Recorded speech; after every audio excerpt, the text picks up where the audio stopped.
Good morning. Morning. പ്രേംലാലെ, നമ്മുടെ Elon Musk രാഷ്ട്രീയത്തിൽ സജീവമാകുന്നു. കുറച്ചുകൂടി ഒരു സ്വന്തമായിട്ടൊരു രാഷ്ട്രീയ പാർട്ടിയൊക്കെ രൂപീകരിച്ച് ട്രംപിന് വെല്ലുവിളി ഉയർത്താനുള്ള നീക്കമാണെന്ന് തോന്നുന്നു. എന്താണ് അതിൻ്റെ കൂടുതൽ വാർത്തകൾ? മസ്കും ട്രംപും ഉറ്റ സുഹൃത്തുക്കളാണ്. ഇപ്പോഴുമാണ്, ഇന്നലെയാണ്, നാളെ അങ്ങനെയൊക്കെ തന്നെ ആയിരിക്കും. അടിസ്ഥാനപരമായി രണ്ടുപേരും ബിസിനസ്സുകാരാണ്. ഇപ്പോൾ രണ്ടുപേർക്കും ബിസിനസ് താല്പര്യങ്ങളുണ്ട്. ഇപ്പോൾ അടിച്ചു പിരിഞ്ഞ് നിൽക്കുന്നെങ്കിലും ഭാവിയിൽ ഇതൊരു അടവ് നയമായിട്ടാണ് നമുക്ക് മനസ്സിലാക്കേണ്ടത്. കാര്യം അടിസ്ഥാനപരമായി രണ്ടുപേരുടെ ഉദ്ദേശം ഒന്ന് തന്നെയാണ്. അപ്പോൾ ഇപ്പോൾ അടിച്ചു പിരിഞ്ഞ് നിന്ന് ഒരു രാഷ്ട്രീയ പാർട്ടിയൊക്കെ ഉണ്ടാക്കുമെന്നാണ് മസ്ക് ഇപ്പോൾ പ്രഖ്യാപിച്ചേക്കുന്നത്. പക്ഷേ കുറച്ച് കഴിയുമ്പോൾ രണ്ടുപേരും തോളെ കൈയിട്ട് നിൽക്കാനുള്ള സാധ്യത നമുക്ക് തള്ളിക്കളയാനൊക്കില്ല. കാര്യം ട്രംപിൻ്റെ പ്രഖ്യാപിത നിലപാടുണ്ട്. എന്ത് പ്രശ്നം ഉണ്ടെങ്കിലും ഒരു ടേബിളിൽ ചുറ്റും ഇരുന്ന് ഒരു ഡിന്നർ കഴിക്കുമ്പോൾ തീരും എന്നൊരു നിലപാടുകാരനാണ് ട്രംപ്. അപ്പോൾ ഇപ്പോൾ അഭിപ്രായ വ്യത്യാസം ഉണ്ടെങ്കിൽ തന്നെയും ഭാവിയിൽ അത് മാറിയേക്കും.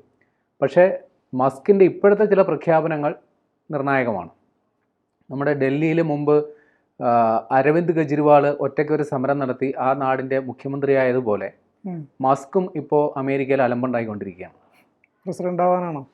അതായത് നിലവിൽ അമേരിക്കയിൽ പ്രമുഖമായ രണ്ട് രാഷ്ട്രീയ പാർട്ടികളേ ഉള്ളൂ. ഒന്ന് ഡെമോക്രാറ്റ്, ഒന്ന് റിപ്പബ്ലിക്കൻ. ഇപ്പോൾ റിപ്പബ്ലിക്കൻകാരാണ് ഇപ്പോൾ ഭരിച്ചുകൊണ്ടിരിക്കുന്നത്, അതായത് ട്രംപ്. അപ്പോൾ ഈ രണ്ട് പാർട്ടിയുടെയും പിന്തുണ ഇല്ലാതെ കാര്യമായ ആർക്കും അവിടെ മുന്നോട്ട്, ചെറിയ പാർട്ടികളോടുണ്ട്, ഇല്ല എന്നല്ല, എങ്കിലും ആ ഭരണത്തിൽ കൈയാളാനായിട്ട് പറ്റില്ല എന്നുള്ളതാണ് വാസ്തവം.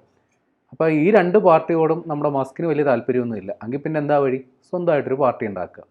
അപ്പോൾ അങ്ങനെ ഒരു പ്രഖ്യാപനം നടത്തി കഴിഞ്ഞു. പാർട്ടിയുടെ പേരാണ് അമേരിക്കൻ പാർട്ടി. അപ്പോൾ ഇത് ഈ അമേരിക്കൻ പാർട്ടി പ്രഖ്യാപിക്കാനുള്ള സാഹചര്യം കൂടി പറയാം. അതായത് നമ്മുടെ ഡൊണാൾഡ് ട്രംപ് രണ്ടാമത് അധികാരത്തിൽ വരുമ്പോൾ അദ്ദേഹത്തിൻ്റെ നയപരിപാടികൾ, അതായത് എന്തൊക്കെയാണ് നടപ്പാക്കാൻ ഉദ്ദേശിക്കുന്നത്, അതെല്ലാം കൂടി ചേർത്ത് അദ്ദേഹം ഒരു ബില്ല് തയ്യാറാക്കി. ആ ബില്ലിന് അദ്ദേഹം തന്നെ കൊടുത്ത പേര് ബിഗ് ബ്യൂട്ടിഫുൾ ബിൽ എന്നാണ്. ആ ബില്ലിൻ്റെ ഉള്ളടക്കം കുറേ പദ്ധതികൾ പ്രഖ്യാപിക്കുക എന്നുള്ളതാണ്. പ്രധാനമായും അതിലുള്ളത് ഈ പ്രതിരോധ നടപടികൾക്ക്, അതായത് രാജ്യസുരക്ഷ, സൈന്യം, അതിനൊക്കെ വേണ്ടിയിട്ട് കണ്ടമാനം പൈസ ചെലവഴിക്കുന്നുണ്ട്. അതേപോലെ തന്നെ ഈ അതിർത്തിയിൽ വേലികെട്ടലടക്കമുള്ള കലാപരിപാടികളുണ്ട് ട്രംപിന്. അപ്പോൾ അതായത് മെക്സിക്കോ അതിർത്തിയിലാണ് പ്രധാനമായും വേലികെട്ടൽ, വലിയ മതിലാണ് പണിയുന്നത്. അപ്പോൾ അതിന് വേണ്ടിയിട്ട് കുറേ പണം കണ്ടെത്തും. പിന്നെ ഇദ്ദേഹം ഈ പോഷകാഹാര വിതരണം, ആരോഗ്യ പരിപാലനം, അതിനോടൊന്നും വലിയ താല്പര്യമില്ല. അതിനുള്ള വിഹിതമൊക്കെ വെട്ടിക്കുറയ്ക്കും. പിന്നെ കുറേ പേരുടെ തൊഴിലില്ലാണ്ടാകും. അതായത് ഈ സർക്കാർ ഉദ്യോഗസ്ഥർ കഴിവില്ല എന്ന് കണ്ടെത്തി, അതായത് ഈ അപ്രൈസൽ പോലുള്ള പരിപാടി നടത്തും സർക്കാർ ഉദ്യോഗസ്ഥർക്ക്. എന്നിട്ട് കഴിവില്ല എന്ന് കണ്ടെത്തുന്നവരെയൊക്കെ പറഞ്ഞു വിടും. ചിലപ്പോൾ അവരുടെ കരിയറിൻ്റെ അവസാന ഘട്ടത്തിൽ എത്തി നിൽക്കുന്നവർക്ക് ചിലപ്പോൾ അവർക്ക് കാര്യക്ഷമത കാര്യമായിട്ടുണ്ടാകണമെന്നൊന്നുമില്ല. അത്ര കാര്യമൊക്കെ പറഞ്ഞു വിടും. ഇത്തരത്തിൽ വളരെ കുറച്ച് വട്ടുണ്ടോ എന്ന് തോന്നിക്കുന്ന തരത്തിലുള്ള പ്രഖ്യാപനങ്ങളൊക്കെയാണ് ട്രംപ് ആ ബില്ലിൽ ഉൾപ്പെടുത്തിയേക്കുന്നത്. അപ്പോൾ ഇത് കഴിഞ്ഞ ദിവസം സെനറ്റിൽ ചർച്ചയ്ക്ക് വന്നു. അത് വോട്ടെടുപ്പ് നടന്നു. ആ സെനറ്റിലെ കടമ്പ അത് കടന്നു. 51-നെതിരെ 49 വോട്ടുകൾക്ക്, അല്ലെങ്കിൽ 2 വോട്ടിൻ്റെ ഭൂരിപക്ഷത്തിൽ ട്രംപിന് ആ ബില്ല് പാസ്സാക്കി എടുക്കാൻ പറ്റി സെനറ്റിൽ. അതായത് റിപ്പബ്ലിക്കൻ പാർട്ടിയിലെ 2 പേര് കൂറുമാറിയാണ് അതിന് വോട്ട് ഇട്ടത്. ജൂലൈ 4 ഈ ബില്ല് പാസ്സാക്കിയെടുക്കാൻ ട്രംപ് കണ്ടെത്തിയിരിക്കുന്ന അവസാന സമയപരിധി. പക്ഷേ ഈ സെനറ്റിൽ പാസ്സായതോടുകൂടി ഇതിന് വലിയ കടമ്പകളില്ലാണ്ട് അത് പാസ്സാകുമെന്നുള്ളത് ഉറപ്പായി. അപ്പോൾ ഈ ബിഗ് ബ്യൂട്ടിഫുൾ ബില്ല് നടപ്പിലാക്കിയാൽ അത് ഇലോൺ മസ്കിന് വലിയ അഭിമാനക്ഷതമാണ്. കാര്യം ഇതിൻ്റെ പേരിലാണ് പുള്ളി സർക്കാരിൽ നിന്ന് ഇറങ്ങിപ്പോയത്. ഈ ബിഗ് ബ്യൂട്ടിഫുൾ ബില്ല് എന്ന് പറയുന്നത് അത് ട്രംപ്, അതായത് ഈ ഇലോൺ മസ്കിനെ ഈ സർക്കാരിൽ ഉൾപ്പെടുത്തിയത് തന്നെ കാര്യക്ഷമതാ വകുപ്പ് എന്ന് പറയുന്ന ചുമതലയിൽ ആണ്. അപ്പോൾ അതിൻ്റെ പ്രധാന ഉദ്ദേശം ചെലവ് ചുരുക്കലാണ്. അപ്പോൾ ഈ പറയുന്ന ട്രംപ് ഇത്തരത്തിലൊരു ബിഗ് ബ്യൂട്ടിഫുൾ ബില്ലിൽ അവതരിപ്പിക്കുമ്പോൾ ചെലവ് കണ്ടമാനം കൂടും എന്നാണ് മസ്കിൻ്റെ വാദം. അങ്ങനെ ചെലവ് കൂടിയാൽ സർക്കാരിൻ്റെ പൊതുകടം വർദ്ധിക്കും. വെറുതെ ഒന്നുമല്ല, അതായത് ഒരു $3 ട്രില്യൺ, ട്രില്യൺ എന്ന് പറഞ്ഞാൽ ലക്ഷം കോടി, 3 ലക്ഷം കോടി ഡോളർ പൊതുകടം അധികമായി വർദ്ധിക്കും. അതുകൊണ്ട് ഈ പറയുന്ന ബിഗ് ബ്യൂട്ടിഫുൾ ബില്ലെന്ന് ട്രംപ് വിളിക്കുന്ന ഈ ബില്ലിനെ അദ്ദേഹം വിളിക്കുന്നത് ഡെപ്റ്റ് സ്ലേവറി ബില്ലെന്നാണ്.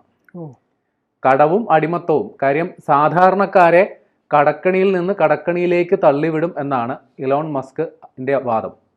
അപ്പോൾ ഈ ബില്ല് പാസ്സായാൽ ഒന്ന്, രാജ്യത്തെ പൊതുകടം വർദ്ധിക്കും. കാരണം ആവശ്യമില്ലാത്ത കുറേ കാര്യങ്ങൾക്ക് കണ്ടമാനം പൈസ ചെലവഴിക്കുന്നു. അങ്ങനെ പൊതുകടം വർദ്ധിക്കും. അതേസമയം തന്നെ സാധാരണക്കാർക്ക് ആനുകൂല്യങ്ങൾ ഇല്ലാണ്ടാകുന്നു, സാധാരണക്കാർക്ക് തൊഴിലില്ലാണ്ടാകുന്നു, ലക്ഷക്കണക്കിന് പേരുടെ തൊഴിൽ പോകും. ഇതൊക്കെ പറഞ്ഞുകൊണ്ടാണ് ഇലോൺ മസ്ക് ഈ പറയുന്ന ബില്ലിനെ എതിർക്കുന്നത്. അപ്പോൾ അത് പാസ്സാകുകയാണെങ്കിൽ, അത് പാസ്സായാൽ തൊട്ടടുത്ത ദിവസം എൻ്റെ പുതിയ പാർട്ടി ഉണ്ടാകുമെന്നാണ് മസ്കിൻ്റെ ഇപ്പോഴത്തെ പ്രഖ്യാപനം. ഈ മസ്കിന് ജനപിന്തുണയുണ്ടോ? ജനപിന്തുണയുണ്ടോയെന്ന് വെച്ചാൽ ട്രംപിന് ജനപിന്തുണയുണ്ടോ?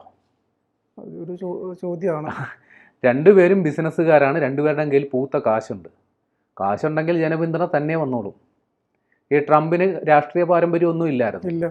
ഒരു സുപ്രഭാതത്തിൽ അദ്ദേഹം റിപ്പബ്ലിക്കിൻ്റെ പ്രസിഡന്റ് സ്ഥാനാർത്ഥിയാകുന്നു. അതിനു മുമ്പ് ഇവരുടെയൊക്കെ പ്രധാന സംഭാവന പൈസ ആ രാഷ്ട്രീയ പ്രസ്ഥാനത്തിന് സംഭാവന കൊടുത്തുകൊണ്ടിരുന്ന ആളാണ് ഈ ട്രംപ്. പിന്നീട് അയാൾ പ്രസിഡന്റ് സ്ഥാനാർത്ഥിയാകുന്നു, പ്രസിഡന്റ് ആകുന്നു, ഒരു വട്ടം കൂടി പ്രസിഡന്റ് ആകുന്നു. കഴിഞ്ഞ തവണ പ്രസിഡന്റായിട്ട് അയാൾ ഇറങ്ങിപ്പോയ ആ കാഴ്ച കണ്ടതല്ലേ? അപ്പോഴാണ് ഞാൻ ചോദിക്കുന്നത് അയാൾക്ക് ജനപിന്തുണയുണ്ടോ? കാര്യം ജനപിന്തുണ ഉണ്ടെങ്കിൽ ആ തെരഞ്ഞെടുപ്പിൽ പുള്ളി പരാജയപ്പെടില്ലല്ലോ. പരാജയപ്പെട്ടിട്ടും പുള്ളി ഞാൻ പോകൂല എന്നും പറഞ്ഞ് കടിച്ചു തൂങ്ങി കിടന്നു. എന്നിട്ട് എന്താ, ഈ ക്യാപിറ്റോൾ സിറ്റി എന്ന് പറയുന്ന അവരുടെ തലസ്ഥാനത്ത് വലിയ കലാപം ഉണ്ടാക്കി.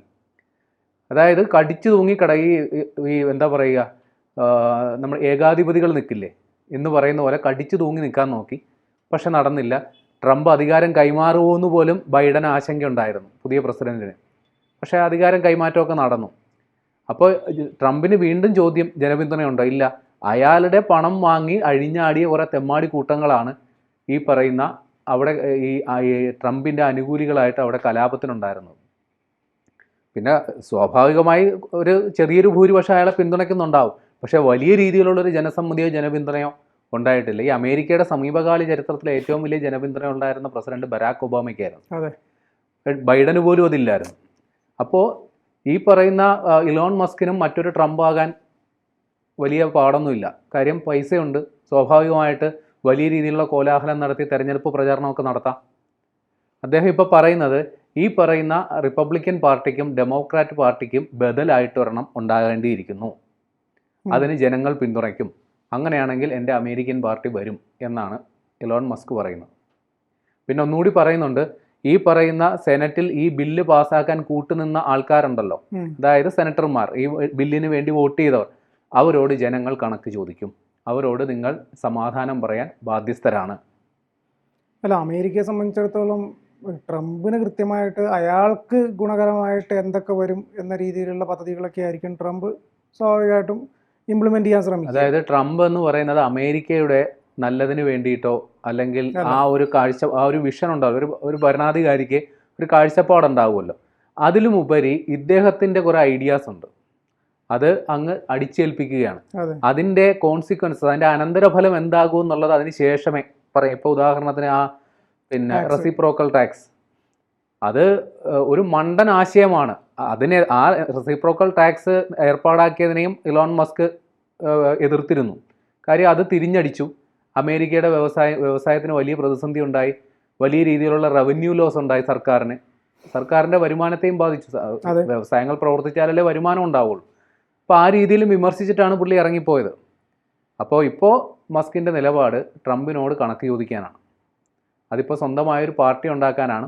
ഇനി പാർട്ടിയെല്ലാം ഉണ്ടാക്കി ഇനി ഈ പറയുന്ന പോലെ എലോൺ മസ്ക് വീണ്ടും അധികാരത്തിൽ വന്നെന്നിരിക്കട്ടെ. അപ്പോൾ പിന്നെ മസ്കിൻ്റെ വലങ്കൈയായിട്ട് ചിലപ്പോൾ ട്രംപ് ഉണ്ടായെന്നിരിക്കാം. കാര്യം രണ്ടുപേരും ബിസിനസ്സുകാരാണ്, അങ്ങോട്ടും ഇങ്ങോട്ടും സഹകരിച്ചേ പറ്റൂ. വലിയ വലിയ ബിസിനസ് സാമ്രാജ്യങ്ങൾ രണ്ടുപേർക്കും ഉണ്ട്. രാഷ്ട്രീയം അവിടെ മാറി നിൽക്കാനാണ് സാധ്യത. കലത്തുനിന്ന് പോയാൽ കഞ്ഞിക്കലത്തിൽ.